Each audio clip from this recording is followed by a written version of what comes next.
અહીંયાથી કોકનું હુકું થઈ ગયું હોય ને, આપણે ખીચેથી ભીના થઈ ગયા, અહીંયાથી હુકા થઈ ગયા, હૃદયથી શુષ્ક થઈ ગયા, દિલથી શુષ્ક થઈ ગયા, सूखा થઈ ગયા. भाव नहीं है.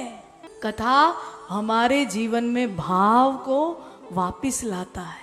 एक समय હતો કે સ્વજનોને બસમાં ચડાવવા માટે કે ટ્રેનમાં ચડાવવા માટે વળાવવા માટે જઈએ ને ત્યારે આંખો ભીની થઈ જતી. એક એવો સમય હતો કે આપણા ઘરે કોઈક મહેમાન આવ્યું હોય ને એને વિદાય આપતી વખતે, ટ્રેનમાં ચડાવતી વખતે, બસમાં ચડાવતી વખતે માણસોના આંખમાં પાણી આવી જતા, ભીના થઈ જતા. અને આજના સમયમાં સ્મશાનમાં આંખિયું કોરી રહી જાય છે. એક સમયે ખાલી સ્વજનને વિદાય આપવી હોય ને, રામ રામ કરવામાં આંખિયું ભીની થઈ જતી અને ઓલો હાવ રામ રામ થઈ જાય, અને હવે અહીંયા આંખિયું કોરીની કોરી રહી જાય છે. ये क्या है?